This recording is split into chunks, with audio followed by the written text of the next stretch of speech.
O Deus restituidor. Esse é o tema da mensagem de hoje. Baseados em Levítico 25, de 8 a 34, que fala de um ano especial na vida do povo de Deus, que é chamado o ano do jubileu. O jubileu é aquele 50º ano, são 50 anos. Então, quem completou já 50 anos, completou um jubileu. Quem está próximo estará completando. E nesses 50 anos estabelecidos assim nas Escrituras, como nós vamos ver, Deus então faz um momento em que o povo dele é restituído pela sua herança, pela sua terra, por tudo aquilo que o Senhor Deus havia dado a eles na condição de povo escolhido. Então vejamos, diz assim a palavra de Deus, Levítico 25, de 8 ao 34, diz assim: contarás 7 semanas de anos, 7 vezes 7 anos, de maneira que os dias das 7 semanas de anos te serão 49 anos. Então, no mês 7º, ao 10 do mês, fará passar a trombeta vibrante. No dia da expiação, fareis passar a trombeta por toda a vossa terra. Santificareis o ano 50º e proclamareis liberdade na terra a todos os seus moradores. Ano de jubileu vos será, e tornareis cada um a sua possessão, e cada um a sua família. O ano 50º vos será jubileu. Não semeareis, nem cegareis o que nele nascer de si mesmo, nele colhereis as uvas das vinhas não podadas, porque é jubileu. Santo será para vós outros, o produto do campo comereis.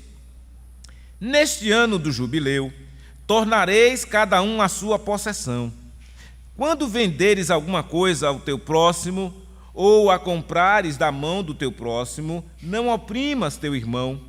Segundo o número dos anos desde o jubileu, comprarás de teu próximo, e segundo o número dos anos das messes, ele venderá a ti. Sendo muitos os anos, aumentarás o preço, e sendo poucos, abaixarás o preço, porque ele te vende o número das messes. Não oprimais ao vosso próximo, cada um, porém, tema a seu Deus, porque eu sou o Senhor, vosso Deus.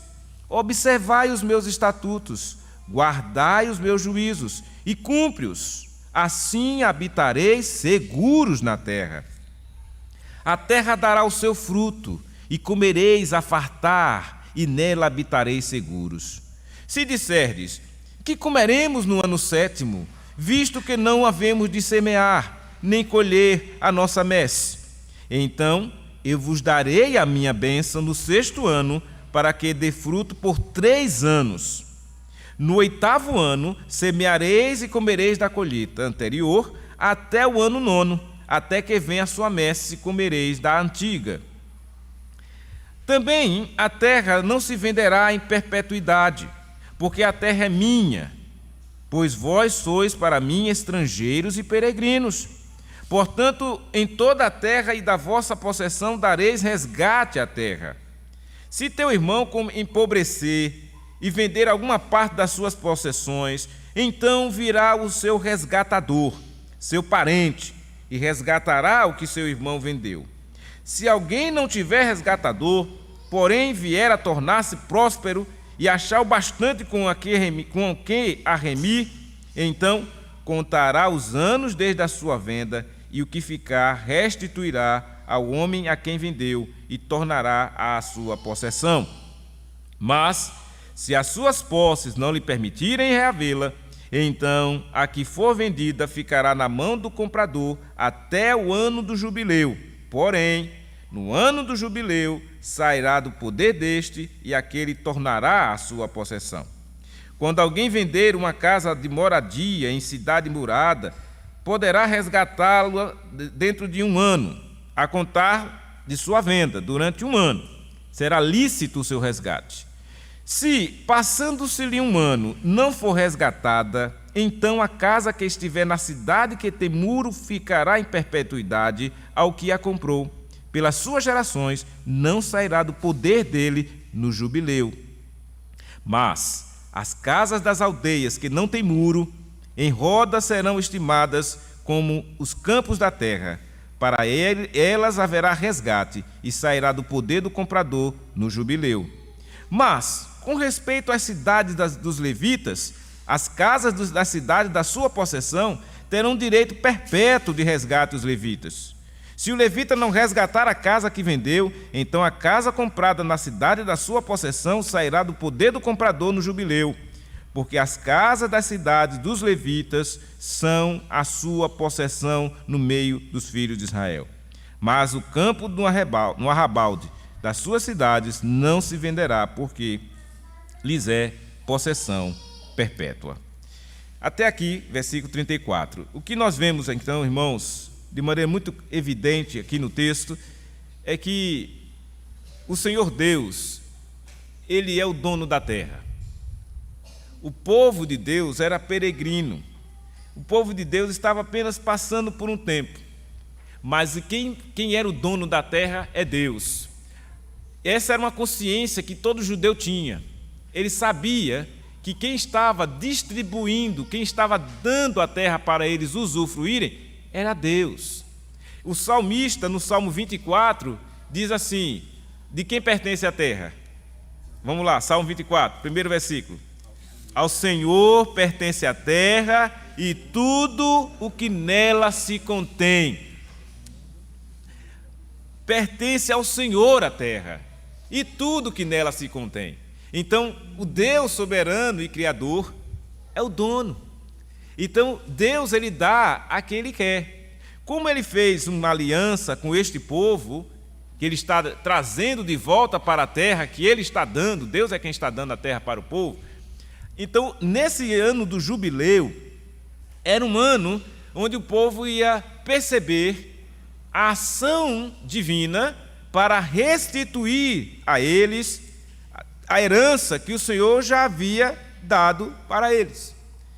Com isso, a intenção de Deus, que é o dono da terra, ao fazer isto, ao estabelecer essas regras e normas com relação à restituição da terra, era preservar o povo dele.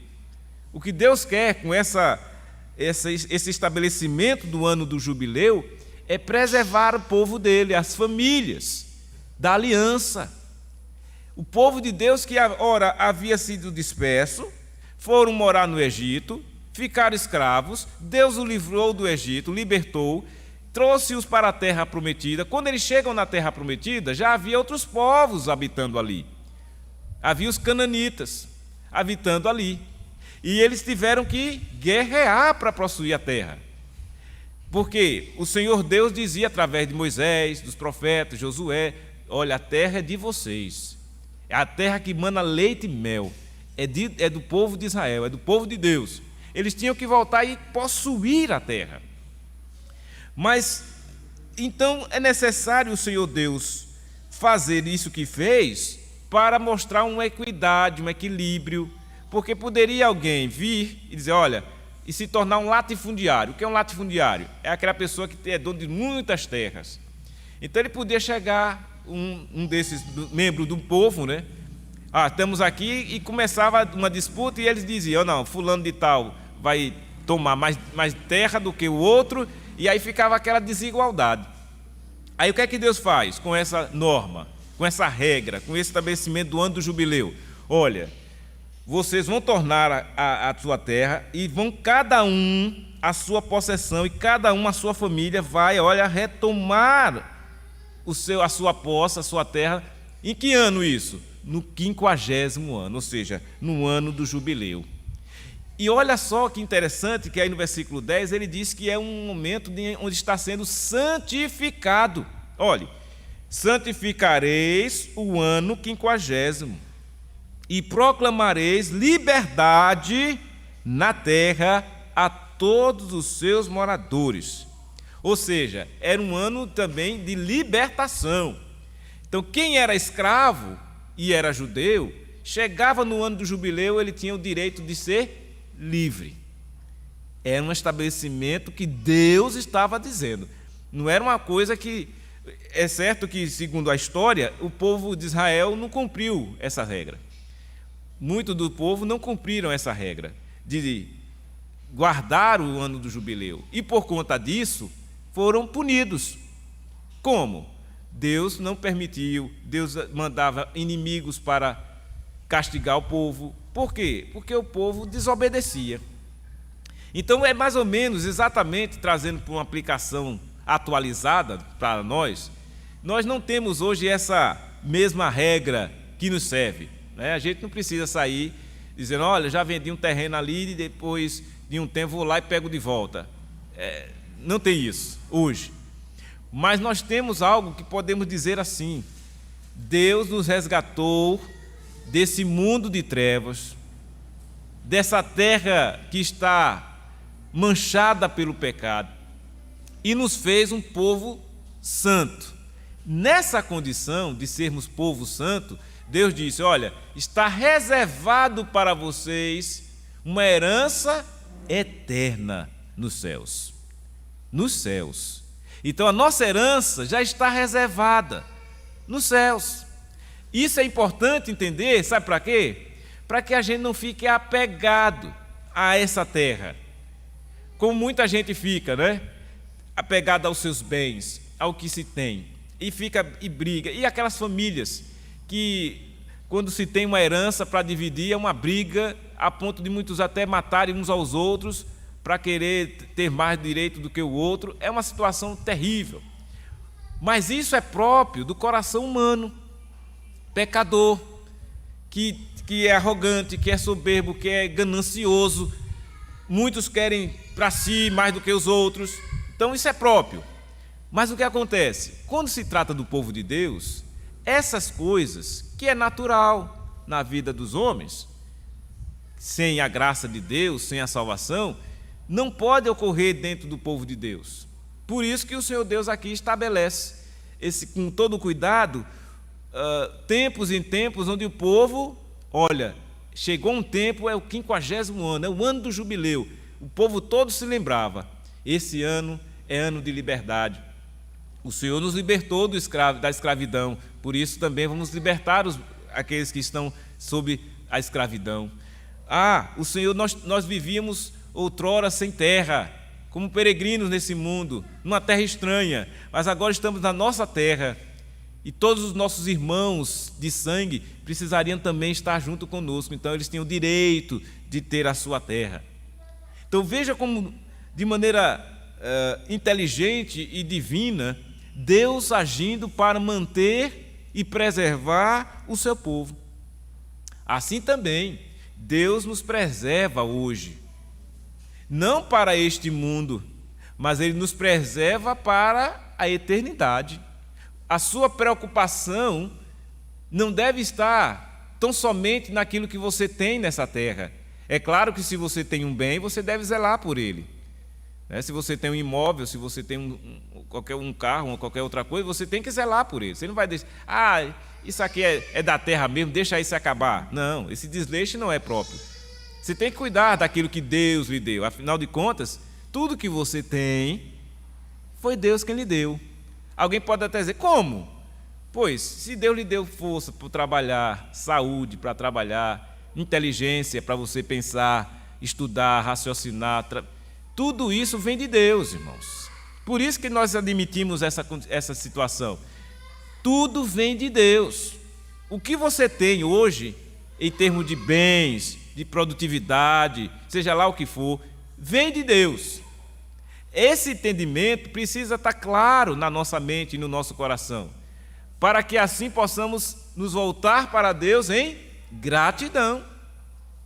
Então, se você hoje goza de uma vida plena, livre, de escravidão, não no sentido da escravidão aqui que o texto está falando, mas no sentido da escravidão do pecado que escraviza o homem, você deve glorificar a Deus por essa liberdade que você tem. Jesus Cristo deixou muito claro que se Ele libertar, você é livre. Então, se hoje estamos vivendo essa liberdade, graças a Deus. O salmista, ainda que eles viviam lá no Antigo Testamento, né, olhando pela fé, aguardando o Messias que viria para salvá-lo, mas Davi, quando ele caiu em pecado e reconheceu e se arrependeu no Salmo 51, olha o que ele pediu no versículo, logo depois do versículo 10, né? Ou antes do versículo 10 do Salmo 51, vamos ver aí. Salmo 51, ele orou assim, ó. Logo depois, é o 12, ele diz, a partir do 10 ele diz assim: cria em mim, ó Deus, um coração puro, e renova dentro de mim um espírito inabalável. Não me repulses da tua presença, nem me retires o teu Santo Espírito. Aí ele no versículo 12, restitui-me a alegria da tua salvação e sustenta-me com um espírito voluntário. Está vendo? Davi, enquanto pecador, perdeu a alegria da salvação. Quem é que pode restituir essa alegria? Deus. Ele tem essa consciência, aí ele ora e pede: restitui, meu Deus, restitui-me a alegria da salvação. Então esse é o princípio da restituição. O povo recebia a bênção do Senhor de ser restituído à sua terra. Nós temos a restituição da alegria, da salvação, quando confessamos os nossos pecados, quando nos voltamos para Deus, quando não ficamos perdendo nosso tempo abraçados com o pecado, porque o pecado só nos faz destruir, escravizar, adoecer, como acontecia também com Davi. No Salmos 32 ele diz: olha, enquanto eu calei os meus pecados, envelheceram os meus ossos, pelos meus constantes gemidos, todo dia. Então isso é o que o pecado faz, mas Deus misericordiosamente age, graciosamente age, e o que é que Ele faz? O pecado trouxe a tristeza, o pecado traz a desgraça, aí Deus vem pelo seu Espírito e restitui a alegria. Agora você não deve mais viver escravo de pecado, você vai viver com a alegria da salvação que foi restituída pelo Senhor. Pensa na alegria daquele povo, quando chegava o ano do 50º, o jubileu, e eles estavam lá, muitos passando aperto, dificuldade, e aí ele abre, vem as Escrituras e diz: olha, vai ser dessa maneira. Aí Deus descreveu toda a forma que deveria ser. Olha como Deus disse no versículo 17: olha, não oprimais ao vosso próximo, cada um, porém, tema a seu Deus, porque eu sou o Senhor vosso Deus. Essa é a atitude do povo, temer a Deus, não oprimindo ao próximo, mas demonstrando amor a esse próximo. São irmãos, é do mesmo povo, era a igreja do Senhor no Velho Testamento. Então estávamos todos ali, e o Senhor vem graciosamente e diz: olha, chegou o ano do jubileu, esse é o ano da liberdade. Chegou o ano do jubileu, esse é o ano da restituição.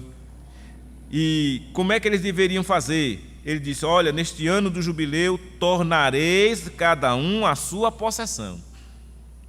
Voltem-se para a sua casa, para a sua família, para a sua terra. É ordem divina.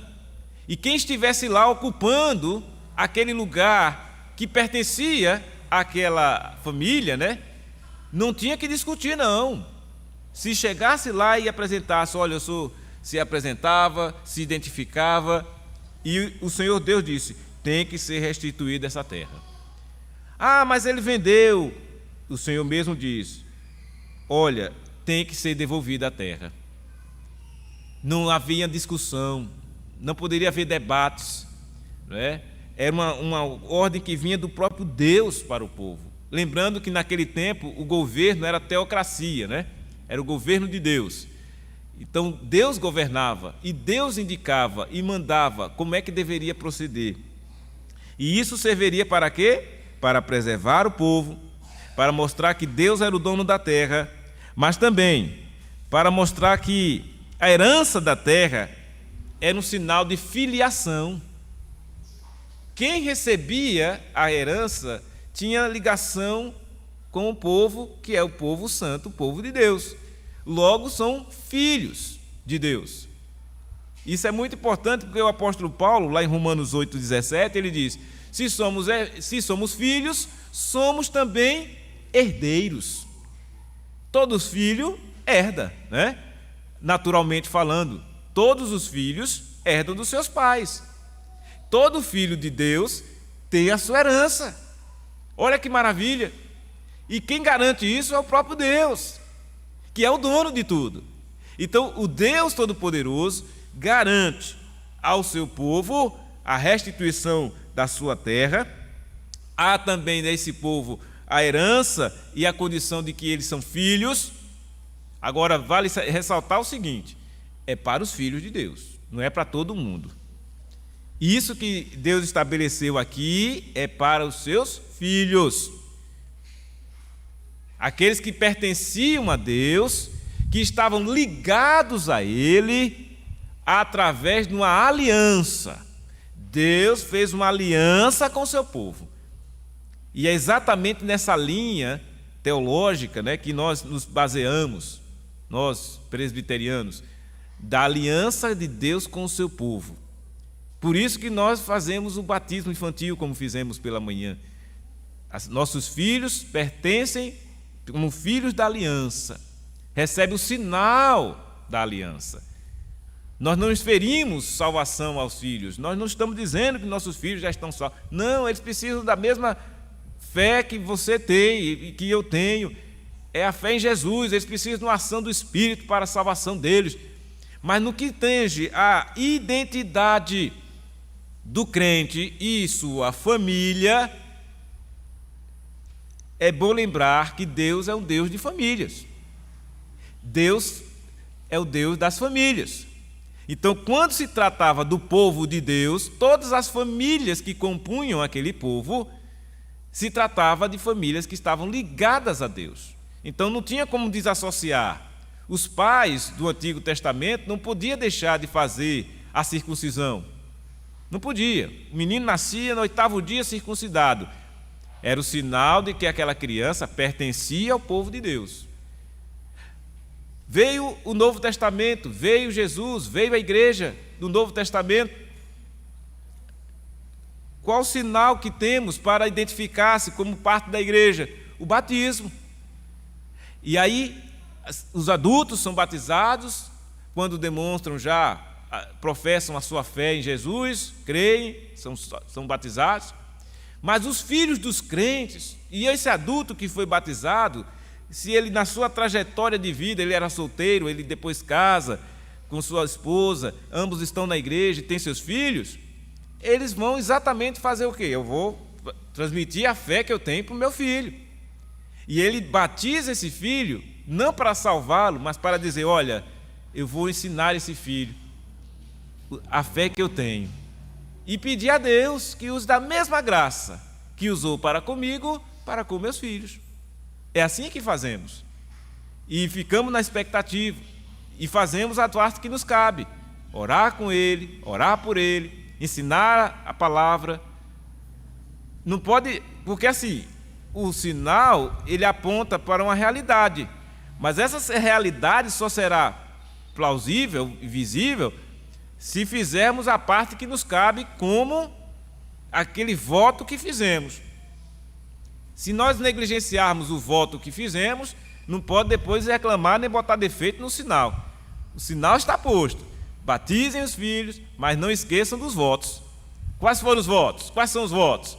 Ensiná-los sobre Deus, falar de Deus para ele, orar com ele, ensiná-los a orar, falar para eles, evangelizá-los também. Pois cada criança é uma alma que precisa ouvir a respeito de Deus. É certo que elas nem entendem, as crianças não entendem. O meu mesmo veio hoje aqui: quero brincar. Veja, eu sou criança, foi o que o meu filho disse para mim hoje. Meu filho, nós vamos começar o culto, né? Precisa conscientizá-lo. Ele mesmo disse: eu sou criança. Então a atitude da criança: eu quero brincar. Mas por que ele disse isso? É mesmo, meu filho, vá brincar. Não, cabe a mim, enquanto pai, dizer, meu filho, mas agora não é hora do brincar, agora... E aí ele vai aprender a partir de hoje que na hora do culto é a hora do culto. Se ele já não sabia, agora está sabendo. Brinca depois, brinca outra hora, mas agora é a hora do culto. Então essa simples orientação que vai se dando ao longo da vida, no transcorrer do dia a dia, eles vão ter que aprender, eles vão aprender. Ah, pastor, mas depois cresce, a gente não sabe. Sim, mas a gente não pode ficar pensando no que... Não, a gente tem que crer na promessa e dizer, olha, eu vou pedir a Deus. E se meu filho se desviar, eu vou continuar pedindo a Deus, Senhor, tenha misericórdia, né? Traz e volta, salva esse meu filho. O que eu não posso é largar de vez e dizer, olha, eu não acredito muito nisso não. O que é isso? A aliança Deus estabeleceu. O seu povo é o povo de Deus. Então essa é a questão, né? Que a gente não pode largar de mão e dizer, olha, deixa para lá. Fazer o quê, né? Orar, rogar. Ah, eu já oro, ore mais. Por quê? Não podemos desistir, temos que perseverar. O povo recebeu, olha, essa orientação de Deus através de Moisés, que deveriam retornar para a sua terra. Se eles dissessem, não, eu não vou voltar não, Deus está mandando, mas eu não vou fazer isso não, como muitos fizeram, não retornaram não, consequentemente ficaram lá, né, sofrendo o dano de não terem a sua terra restituída. Por quê? Por desobediência. Deus não estava mandando? Deus queria preservar o povo. Mas é sempre assim mesmo. O problema todo do ser humano é a desobediência. Porque orientar você orienta, ensinar você ensina, mas o coração humano é desobediente. A tendência natural é desobediência. Por isso que Davi disse com toda a certeza, eu nasci na iniquidade, em pecado me concebeu minha mãe. Essa é a condição de todo ser humano. Por isso que nós necessitamos da graça de Deus, da misericórdia de Deus, da glória de Deus, que é Jesus. Por isso que o Romano diz, olha, todos pecaram, carecem da glória de Deus, carecem. Então não tem um sequer que busque a Deus por iniciativa própria. Não há quem entenda, não há quem busque a Deus, todos se extraviaram. A uma se tornaram inúteis, mas Deus graciosamente faz o quê? Diz, envia seu filho e diz, olha, quem nele crê será salvo. Aí Deus faz o quê com aquele que é seu povo? O povo de Deus passa dificuldade, passa, como passou no passado o povo de Deus no Egito, né? Passou ruim, situações difíceis, mas aconteceu o quê? Chega um tempo em que Deus levanta um homem chamado Moisés e diz, Moisés, vai lá e liberta o povo. Moisés, como ser humano que é e frágil, diz, Senhor, eu, pesado de língua, não sei nem falar direito, gago. Deus, é você mesmo. Vai seu irmão Arão, vai lhe ajudar, ele vai lhe auxiliar, mas é você, Moisés. E Moisés foi, mesmo diante da sua limitação, ele foi e fez o que tinha que ser feito. E Deus o abençoou, e Deus tirou o seu povo de lá, porque Deus, quando quer fazer, Ele faz. E se alguém disser, não vou fazer, Deus levanta outro e vai e faz. Não adianta querer brigar com Deus ou ir de encontro ao Senhor. Deus é soberano. Por isso que nós nos sustentamos nessa condição, graças a Deus. Se você tem a Deus como sua herança, o Senhor como a sua herança, você está seguro, porque a herança que é o Senhor, ninguém pode tomar de você. Essa herança é maravilhosa, não tem briga, essa herança não, porque o Senhor, Ele é suficiente para todo aquele que nele crê, Ele é suficiente. O sacrifício de Cristo na cruz vai salvar todos aqueles que o Senhor Deus escolheu antes da fundação do mundo, tanto dos judeus como do grego, tanto dos brasileiros como dos japoneses, de todas as tribos, povos e raças, muitos virão te louvar, de tantas culturas, línguas e nações. virão louvar a Deus e estarão juntos. É o povo de Deus, é a nação santa, é o povo de propriedade exclusiva de Deus. E aqui no livro de Levítico, que tem como tema santificação ou santidade, Deus orienta o seu povo. Ele já disse lá no capítulo 11, versículo 44, que ele é santo e o povo deveria ser santo. E toda a trajetória do livro que temos visto é exatamente Deus preparando o seu povo para se santificar, cada vez mais. Até mesmo nas questões particulares, né, como nós já vimos, até mesmo nas questões de saúde da mulher, nas questões de alimentação, nas questões de higiene, Deus preocupou-se com cada detalhe. Por quê? Porque se trata da santificação do povo dele. Então é diferenciado, o povo de Deus é diferenciado. E isso eu digo não é para trazer vanglória para nenhum de nós, que isso não pode causar vanglória, mas é para trazer em nós uma reflexão, da gente pensar assim, olha, como é que eu tenho vivido a minha vida na condição de povo de Deus?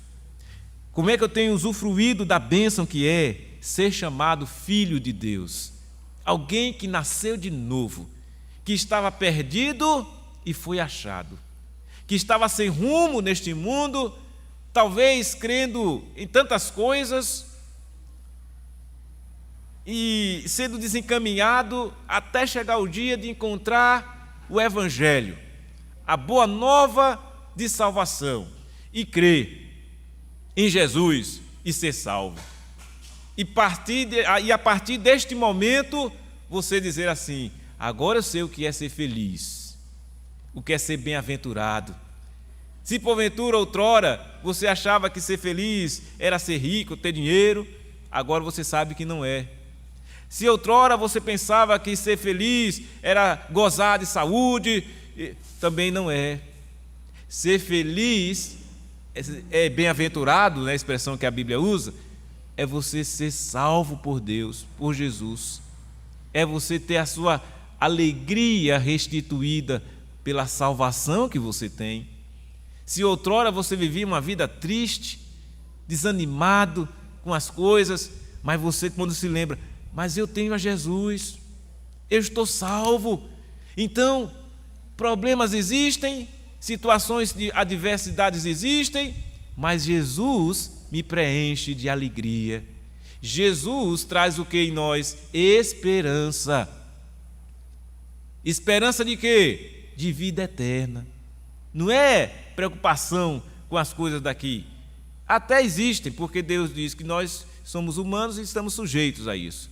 Mas Ele até trabalha essas questões nas Escrituras, dizendo assim, olhe, não andem ansiosos não, viu? De coisa alguma. Antes, se você está ansioso, façam conhecidos diante de Deus, através da sua petição, da sua oração, qual é o seu problema, o que é que está acontecendo que você está ansioso, coloque diante de Deus, e Ele diz, e o Senhor vai assistir, vai socorrer, porque Ele é o socorro, bem presente, na hora da angústia. E eu tenho certeza que os irmãos já têm experimentado disso ao longo da sua vida, quando vocês já passaram por situações adversas e receber de Deus o consolo, e receber de Deus a força, e receber de Deus a sabedoria, e receber de Deus tudo o que é necessário, porque Deus, irmãos, Ele não falha nas suas promessas, Ele cuida do seu povo, Ele zela por cada um de nós. E uma demonstração de cuidado é esta aqui, quando Ele manda o povo ficar, veja, o povo se preocupou, e agora? Nós vamos ficar sem semear. Ele diz, olha, no ano 50º vos será jubileu, não semeareis, nem cegareis o que nele nascer de si mesmo, nem lhe colhereis as uvas das vinhas não podadas. Não era para fazer nada, porque o povo vivia da agricultura, né? Aí ele diz, por que não era para fazer? Porque é jubileu. Santo será para vós outros, e o produto do campo comereis. Então, o que é que Deus ia fazer? O povo não ia semear, não ia produzir, Deus ia providenciar a comida. Do fruto do campo, do produto do campo comereis. Ou seja, Deus providencialmente ia manter o povo, como já tinha feito durante a sua trajetória no deserto. O povo reclamou, ficou com saudade da comida do Egito, mas Deus enviava o maná. Eles comiam o maná. No sexto dia, Deus diz: pegue suficiente para que no sétimo dia não precise fazer. E eles tinham que pegar o suficiente e passavam o sétimo dia, e no outro dia, no oitavo, Deus continuava a enviar o maná. Então o que acontece? Aqui também Deus usou o mesmo princípio. Ele disse assim, olha: neste ano do jubileu, tornareis cada um a sua possessão. Quando venderes alguma coisa ao teu próximo, ou a comprares da mão do teu próximo, não oprimas teu irmão. Segundo o número dos anos desde o jubileu, comprarás o teu próximo, e segundo o número dos anos dos meses, ele venderá a ti. Então ele dá essa norma: sendo muitos os anos, aumentará o preço, sendo poucos, abaixará o preço, porque ele te vende o número das meses. Então ele dá toda a orientação de como deveria proceder aquela restituição da terra ali. Até ele chegar lá e falar sobre a questão da comida, ele diz assim: a terra dará o seu fruto, e comereis a fartar, e nela habitareis seguros. Aí ele diz assim, olha: se disserdes, o povo, né, que comeremos no ano sétimo, visto que não havemos de semear, nem colher a nossa messe. Preocupação justa, né? O que é que nós vamos comer? Um povo acostumado a todos os anos plantar para colher e comer. De repente chega uma norma de Deus, uma regra, e diz: olha, nesse sétimo ano você não vai cultivar. Já vimos isso no ano sabático, né, que era o ano do descanso da terra, e no ano do jubileu também eles tinham que descansar a terra. Aí o Senhor dá a solução, olha só. Então o Senhor diz: eu vos darei a minha bênção no sexto ano, para que te dê fruto por 3 anos. O povo ia produzir o suficiente no sexto ano para 3 anos. Que maravilha, hein? Está vendo? Deus não abandona o seu povo. Era uma questão de realmente obedecer, se curvar diante de Deus e fazer tudo como o Senhor havia dado. Como ele diz: observai os meus estatutos, guardai os meus juízos e cumpre-os, para que habite seguro na terra. Veja, a segurança alimentar do povo estava garantida, porque Deus ia prover uma colheita tamanha que eles iam suprir 3 anos. O que foi que aconteceu no Egito, quando José, né, teve o sonho? Foi 7 anos de fartura, 7 anos de escassez. Aí Deus mandou José fazer o quê? Deu a José a revelação, né, que ele deveria, o rei do Egito, o faraó, fazer provisão, guardar durante 7 anos de produtividade. Aí surgiram os armazéns, né, que foram produzidos, e guardaram o suficiente para 7 anos de escassez. Olha, 7 anos de fartura, 7 anos de escassez. E durante os 7 anos de escassez, o que é que aconteceu? O povo ficou suprido. Por quê? Porque houve uma gestão, né, orientada por Deus através de José, para que fizesse da forma como fez. Resultado: o povo não foi destruído. E Deus preservou o seu povo, o povo de Israel, que Jacó e os irmãos de José foram trazidos para o Egito e ficaram numa terra produtiva, a terra de Gósen. Ficaram ali, tudo providência de Deus. O povo, os egípcios não gostavam disso, eles não produziam, eles não gostavam de cultivo nem de agricultura, nem da criação de animais. Isso era típico do povo de Deus, do povo de Israel. Mas eles foram lá para o Egito, e o que aconteceram? O povo cresceu, se multiplicou. O faraó, que saiu depois de José, não reconheceu o povo de Deus e começou a oprimir o povo. Deus então providencia a libertação desse povo. já enorme, grande, crescido. E saiu o povo, como nós já sabemos da história, e foi para a terra prometida durante a trajetória de 40 anos no deserto e chega na terra prometida. Quando chega na terra prometida, há gente lá habitando. O povo, então, Deus manda tirar aquele povo e eles assumirem a terra. Quando eles assumem a terra e estão lá trabalhando, aí Deus agora estabelece a maneira de eles manter e preservar as famílias. Olha, no 50º ano, vocês parem de semear, de cultivar. Um ano antes, vocês produzam o suficiente para 3 anos e vocês vão cumprir esse jubileu, esse 50º ano. Isso era a orientação que Deus dava. E o que acontecia? Não faltava nada para o povo. Quem obedecia essa orientação dada por Deus, o Deus restituidor, era abençoado. Aí ele diz que no 8º ano, então, eles semeariam e comeriam da colheita anterior, até o ano 9º, até que venha a sua messe, comereis da antiga.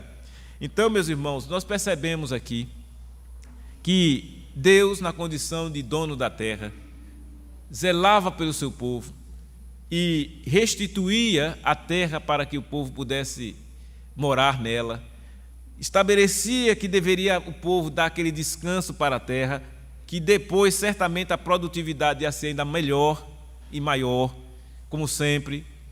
E esse é um princípio que até hoje perdura. Quem é produtor rural sabe disso, que se você precisa dar um descanso para a terra em determinado tempo, para que ela venha depois e produza melhor e mais. Se não fizer isso, vai ter problema de produção, a produtividade vai cair, se não der o descanso devido à terra. Então veja como a palavra de Deus ela é atualíssima. Princípios estabelecidos por Deus lá no passado, que até hoje continuam. Por quê? Porque Deus continua sendo o mesmo Deus. O Deus do Antigo Testamento é o Deus de hoje, é o Deus de ontem, de hoje, e o será para sempre. Então, o que vale exatamente para nós, como aprendizado, é exatamente essa condição desse Deus restituidor, que sendo Ele o dono de tudo, Ele restitui ao seu povo para preservar o seu povo e também manter esse povo ligado a Ele como filhos dele, recebendo a sua herança, a sua herança. Então, nós temos essa alegria, irmãos, de dizer hoje que a nossa herança é o Senhor e que nós podemos usufruir dessa graça maravilhosa, hoje mesmo, pois pela fé que temos nele, podemos usufruir dessa bênção. Aqueles que porventura ainda necessitam desse entendimento, dessa condição, pela fé, precisa ir a Cristo. É Jesus em nós que nos abre os olhos para enxergar essas realidades. É Deus, pelo seu Espírito Santo, que em nós habita, que nos dá essa condição de sermos um povo feliz, verdadeiramente feliz, um povo abençoado, um povo da esperança, porque todas essas coisas estão na pessoa de Cristo, no Jesus que foi enviado pelo Deus restituidor, que você pode e deve crer tão somente nele, para a sua salvação.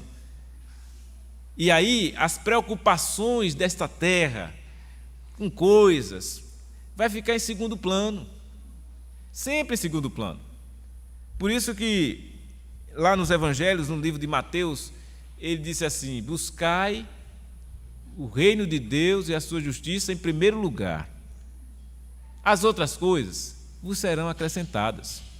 Então, não percam a energia, o seu tempo, preocupado muito com as coisas daqui da terra. As coisas que você tem daqui da terra, administre, zele, cuide, pois foi Deus quem lhe deu. Mas não se apegue a isso. Lembre que a sua principal finalidade é aquela que está lá no nosso símbolo de fé, Catecismo Maior. Qual é o fim principal do homem? Glorificar a Deus e gozá-lo para sempre. Esse é o fim principal. Quando temos esse fim, esse objetivo de vida, o que é que vai acontecer? Você vai administrar a sua empresa com esse princípio, você vai administrar a sua casa com esse princípio, você vai administrar os seus bens, tudo que você tem com esse princípio. Você vai dizer assim: olha, o que eu tenho foi o Senhor que me deu. Louvado seja Deus. Senhor, muito obrigado por esses bens. Agora, Senhor, me dá sabedoria para administrá-los. Senhor, que eu possa conduzir a minha família de maneira tal que o seu nome não seja envergonhado, mas sim glorificado. Que o Senhor Deus se alegre conosco, com o nosso lar, com a nossa família, porque Deus é o Deus de famílias.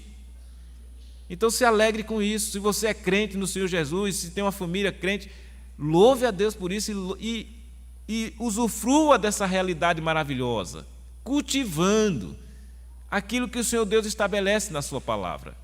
O zelo, o cuidado com as coisas de Deus. Vocês estavam habitando seguros. O povo habitava seguro na terra porque o Senhor estava ali o protegendo. Nós habitamos ainda nessa terra com segurança porque temos em nós o Espírito Santo de Deus.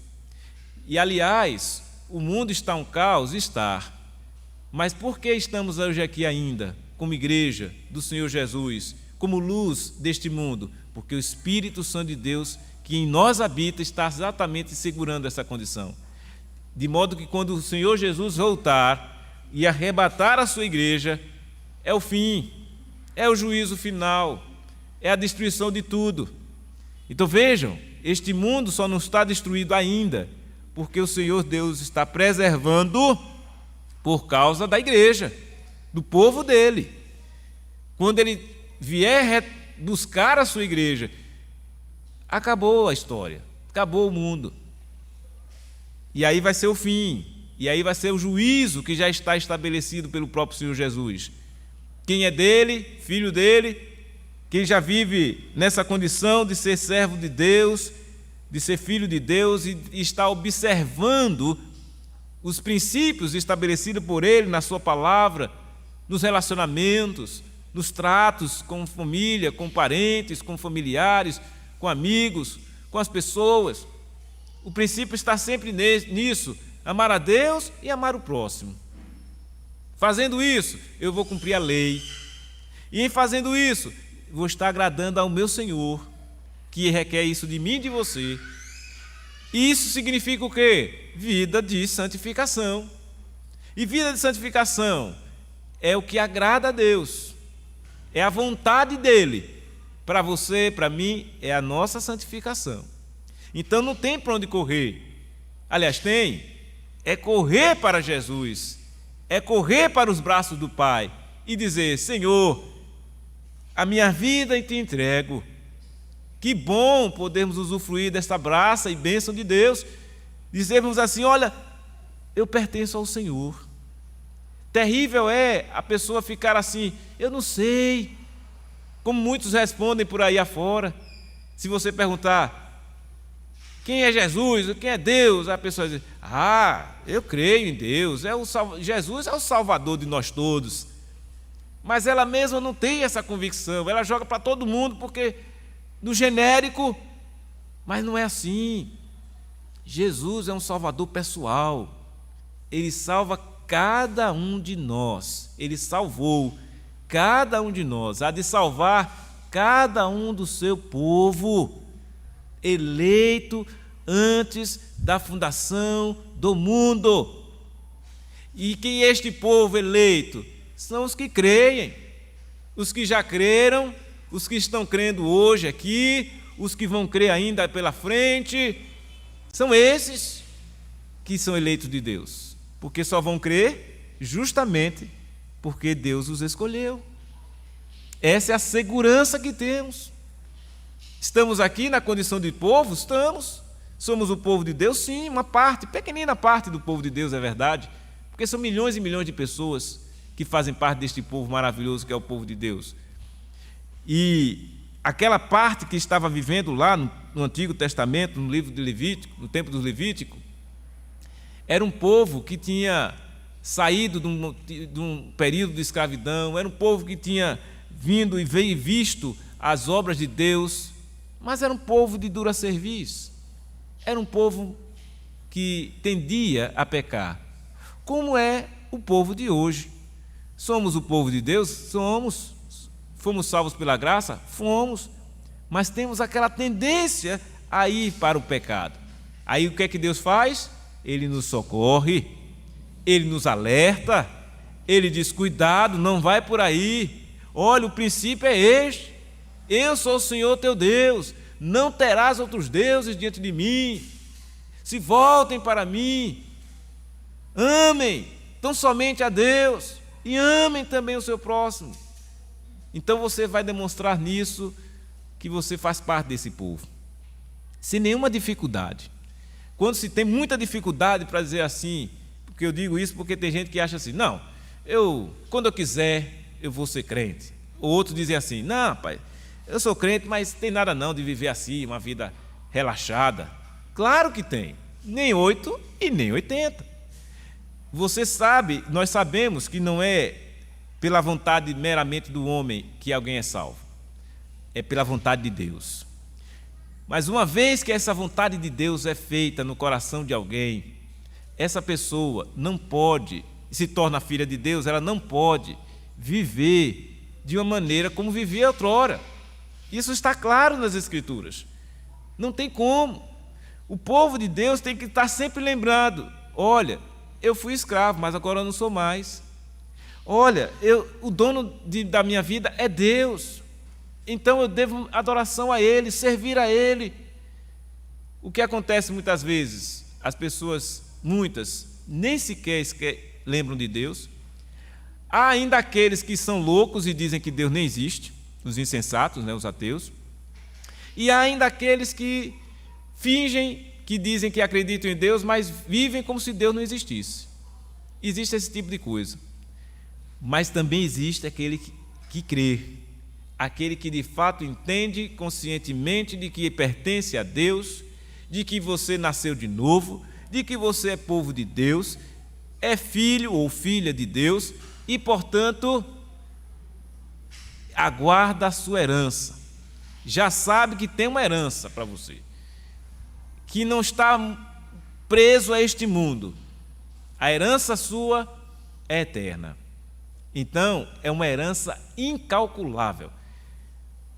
Bota aí o homem mais rico do mundo, não chega nem perto da herança que um filho de Deus tem para a eternidade.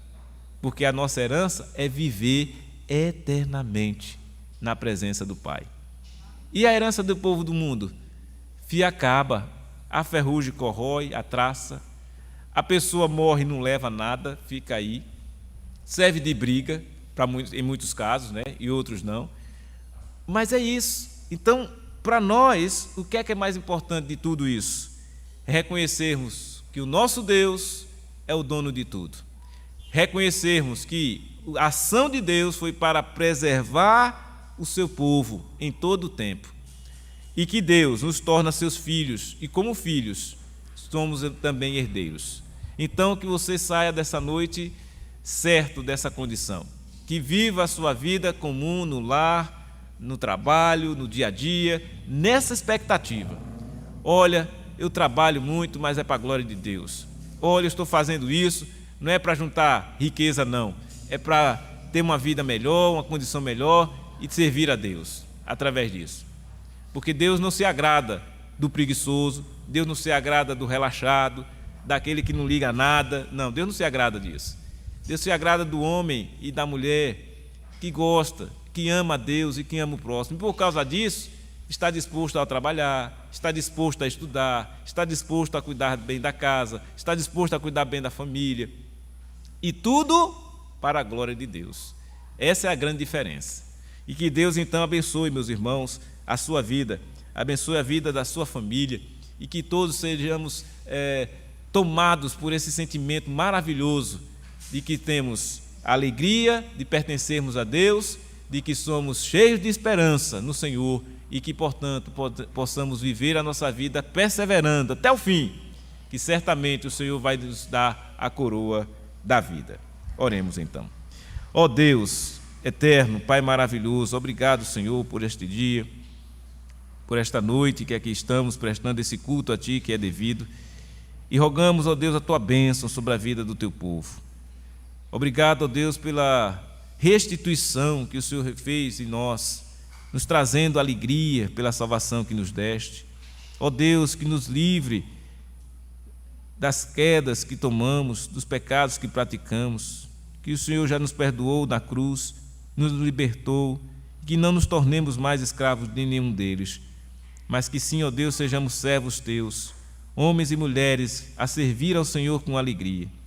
Crianças também que cresçam na tua presença, na graça do Senhor Jesus.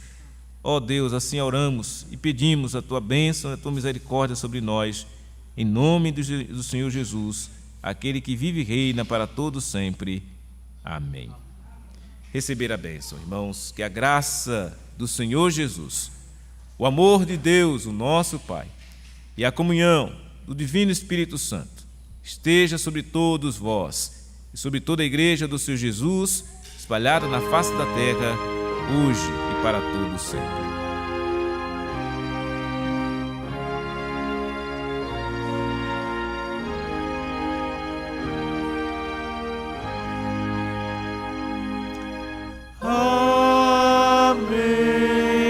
Amém. Amém.